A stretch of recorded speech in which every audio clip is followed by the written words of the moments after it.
এখানে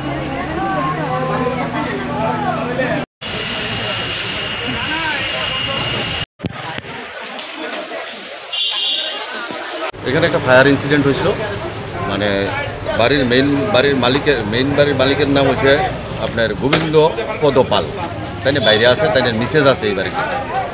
তারার একটা রেন্টেড রুম আসলো দুইটা, এটার মধ্যে দুইটা পরিবার ভাড়া থাকতো। একটা পরিবারের একটা ছেলে আর তার মা থাকতো। ছেলের নাম দীপ্তনু দাস 19 আর তার মা। আরেকটা পরিবার থাকতো নিবেদিতা রয় এবং তাইনের হাজব্যান্ড অরূপ কুমার রয়।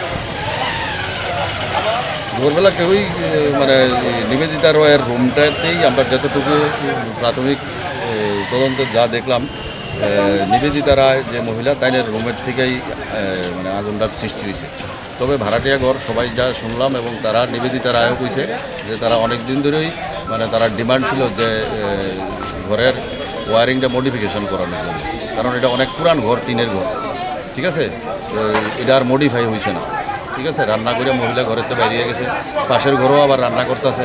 সম্ভবত কোনো লিকেজ আসলো গ্যাসের বা শর্ট সার্কিট কোনো কিছু আসলো, এদিকের থেকে এটা শুরু হয়েছে। ইনজুর্ড নাই কেউ, ঠিক আছে? গ্যাস সিলিন্ডার ফায়ার সার্ভিস ঠিক সময় আইছে, সিলিন্ডারগুলি সরাইছে, একটা সিলিন্ডার ব্রাস্ট হয়েছে।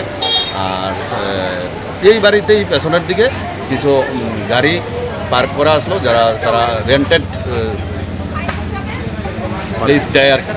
তো এইখানে একটা স্কুটি আর একটা গাড়ি আগুনে নষ্ট হয়েছে। মানে দুইটা ফ্যামিলি কেমন ক্ষয়ক্ষতি হয়েছে? তার ক্ষয়ক্ষতি তো একটা পরিবারের একটা অ্যাপেলসের ল্যাপটপ পয়সা জ্বলিয়ে গেছে পুরা, হ্যাঁ, আর বাইসাইকেল একটা, ফ্যান দুইটা, আর ঘরের আসবাবপত্র যা। আরেকটা পরিবারের এরকম কিছু না, এই কম্বল ফার্নিচার এইসব জিনিস আছে। এমনি মানে একটা ঘর দুইটা ফ্যামিলি, একটা ঘরে পার্ট করা আর কি, দুইটা ফ্যামিলি। ঘর। মেইন মালিক হচ্ছে গোবিন্দ পদপাল। এই জায়গাটার নাম স্যার? জায়গাটার নাম তো জয়নগর চক্র সংঘ।